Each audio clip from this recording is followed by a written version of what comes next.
Hello friends, welcome back to my channel the study with SKP. अब आज जो हम लोग 50 क्वेश्चन का रिवीजन करेंगे, ठीक है। वो टोटल जो क्वेश्चन रहेंगे वो एंशिएंट हिस्ट्री से रहेंगे, यानी प्राचीन काल से रहेंगे, ठीक है। तो अब जो हम लोग आज क्वेश्चन स्टार्ट करने वाले हैं, तो चलिए इसको स्टार्ट करते हैं। इसमें पहला क्वेश्चन करता है, भारतीय इतिहास को अध्ययन की सुविधा के लिए कितने भागों में बांटा गया है। तो भारतीय इतिहास जो है पढ़ने में वो आसानी हो, इसका सुविधा के लिए भारतीय इतिहास को 3 भागों में बांटा गया है। इन 3 भागों में सबसे पहला जो होता है एंशिएंट हिस्ट्री होता है, दूसरा जो होता है मिडाइवल हिस्ट्री होता है, और तीसरा जो होता है मॉडर्न हिस्ट्री होता है, यानी प्राचीन काल, मध्यकालीन और आधुनिक। इन 3 कालों में बांटा गया है इतिहास को सुविधा के लिए, ठीक है। अगला क्वेश्चन है, सबसे पहले इतिहास को जो 3 भागों में बांटा था, ठीक है, यह बांटने का जो सबसे पहला जो श्रेय जाता है वह किसको जाता है। तो यह श्रेय जाता है क्रिस्टोफ सेलियरस को, ठीक, क्रिस्टोफ सेलियरस को यह जाता है। अगला क्वेश्चन है, वेद किसका उपदेश देता है। तो वेद जो उपदेश देता है वह वसुधैव कुटुंबकम का उपदेश देता है, ठीक, वसुधैव कुटुंबकम का वेद जो है वह उपदेश देता है। अगला क्वेश्चन है, चारों वेदों को क्या कहा जाता है। तो चारों वेदों को एक साथ जब मिलाया जाए तो उसे संहिता कहा जाता है, ठीक, संहिता कहा जाता है। अगला क्वेश्चन है, मंत्रों के क्रमबद्ध संग्रह को क्या कहते हैं। तो मंत्रों को अगर एक जगह कर दिया जाए तो इसका संग्रह को कहते हैं ऋग्वेद। या आपको इस तरीक़ा से क्वेश्चन मिलेगा कि ऋचाओं के संग्रह को क्या कहते हैं। तो ऋचाओं के संग्रह को कहते हैं ऋग्वेद। अगला क्वेश्चन है, ऋग्वेद में कितने मंडल हैं। तो ऋग्वेद में जो टोटल मंडल है वो 10 मंडल हैं, ठीक है, 10 मंडल मिलकर ऋग्वेद बना है। ऋग्वेद को जो पढ़ता है उसको क्या कहते हैं। तो ऋग्वेद को पढ़ने वाले को होत्री कहते हैं, ठीक है, होत्री ऋग्वेद को पढ़ने वाले को कहा जाता है। ऋग्वेद में सावित्री को समर्पित कौन सा मंत्र है। तो ऋग्वेद में सावित्री को समर्पित गायत्री मंत्र है। गायत्री मंत्र आपने सुना होगा, ओम भूर्भुवस्सुवः तत्सवितुर्वरेण्यम करके मंत्र है। अच्छा, गायत्री मंत्र जो है वह ऋग्वेद के कौन सा मंडल में है। तो गायत्री मंत्र जो है वह ऋग्वेद के 3रे मंडल में है। यह सूर्य देवता को समर्पित है। अगला क्वेश्चन है, ऋग्वेद के 9वें मंडल में कौन सा देवता का उल्लेख है। तो ऋग्वेद के 9वें मंडल में है सोम देवता का उल्लेख है। अगला क्वेश्चन है, विष्णु पुराण का संबंध कौन सा वंश से है। तो विष्णु पुराण का संबंध जो है वह मौर्य वंश से है। अगला क्वेश्चन है, मत्स्य पुराण का संबंध कौन सा वंश से है। तो मत्स्य पुराण का संबंध है आंध्र सातवाहन वंश से। आंध्र सातवाहन वंश से संबंध मत्स्य पुराण का है। अगला क्वेश्चन है, वायु पुराण का संबंध कौन सा वंश से है। तो वायु पुराण का संबंध है गुप्त वंश से। अगला क्वेश्चन है, कुछ मंत्रों में जादू टोनों का वर्णन किया गया है, यह कौन सा वेद में है। तो जादू टोने का वर्णन जो है वह अथर्ववेद में किया गया है। अगला क्वेश्चन है, शाम का शाब्दिक अर्थ क्या होता है। तो शाम का शाब्दिक अर्थ होता है गान, ठीक है, शाम का शाब्दिक अर्थ होता है गान। इसी शाम से बना हुआ है सामवेद। यहाँ पे शाम लिखने में हमसे गलत हो गया है, ठीक है, यह जो शाम होगा वह मूर्धन्य श वाला शाम होगा, ठीक है।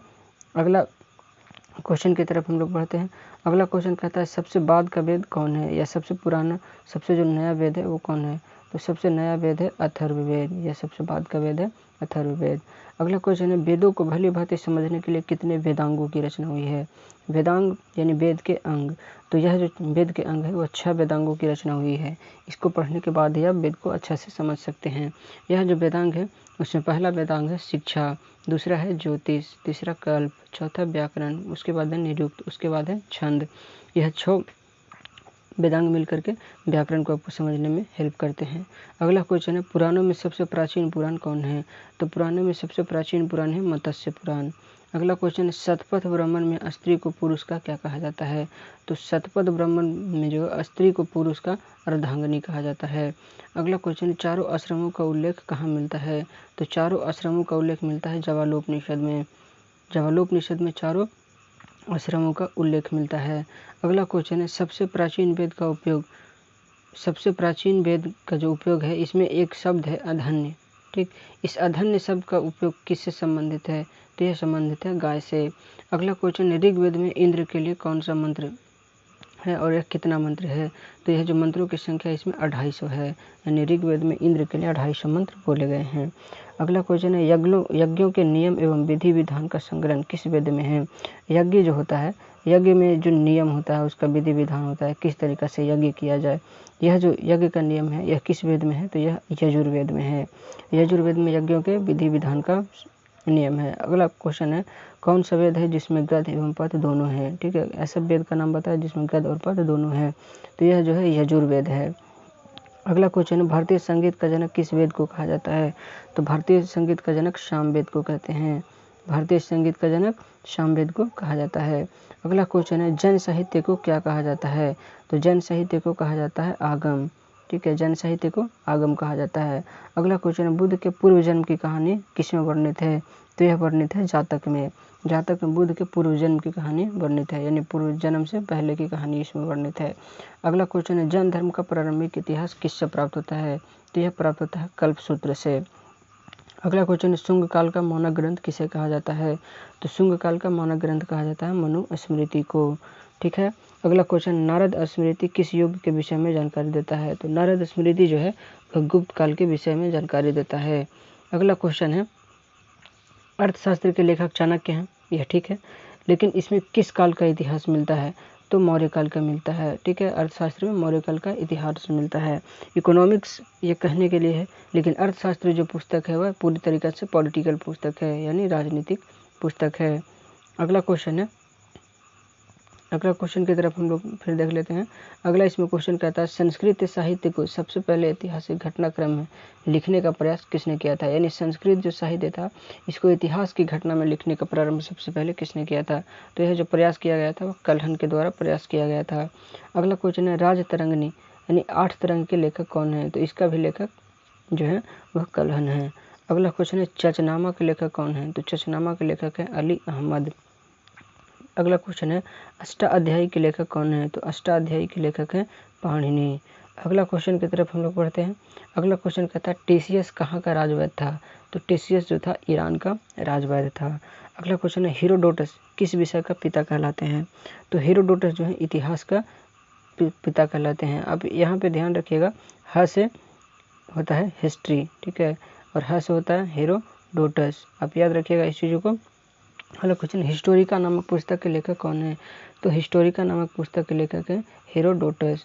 अगला क्वेश्चन है, मेगास्थनीज किसका राजदूत था? तो मेगास्थनीज जो था वह सेल्यूकस निकेटर का राजदूत था। अगला क्वेश्चन है, मेगास्थनीज किसके दरबार में आया था? मेगास्थनीज जो था कौन सा राजा के दरबार में आया था? तो यह आया था चंद्रगुप्त मौर्य के दरबार में। अगला क्वेश्चन है, डायमेकस किसके दरबार में आया था? तो डायमेकस जो आया था वह बिंदुसार के दरबार में आया था। अगला क्वेश्चन है, ह्वेनसांग भारत कितने वर्षों तक रहा? ह्वेनसांग जो है वो भारत में कितने वर्षों तक रहा था? तो यह जो भारत में 15 वर्षों तक रहा था। अगला क्वेश्चन है, ह्वेनसांग किसके काल में भारत आया था? तो ह्वेनसांग जो है वो हर्षवर्धन के समय में भारत आया था। अगला क्वेश्चन है, महमूद गजनवी के साथ कौन अरबी लेखक भारत आया था? तो अलबरूनी जो था वह अरबी लेखक भारत में आया था। अगला क्वेश्चन है, रिहला जो है यह किसकी पुस्तक है? तो रिहला के लेखक जो है इब्न बतूता हैं और यह अरबी भाषा में लिखा गया पुस्तक है। अगला क्वेश्चन है, भारतीय पुरातत्व का पिता किसे कहा जाता है? तो भारतीय पुरातत्व का पिता अलेक्जेंडर कनिंघम को कहा जाता है। ठीक है, इसी ने सबसे पहले पुरातत्व के बारे में बताया था। अगला क्वेश्चन है, मध्य भारत में भागवत धर्म विकसित होने का प्रमाण किस स्तंभ से मिलता है?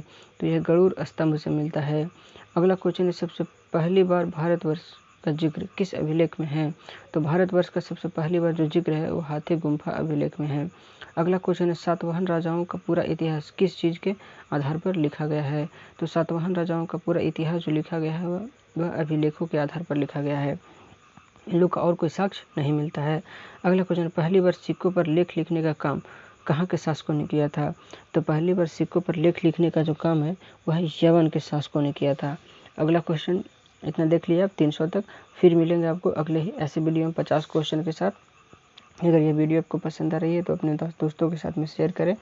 फिर मिलेंगे आपको ऐसे वीडियो के साथ, तब तक के लिए धन्यवाद।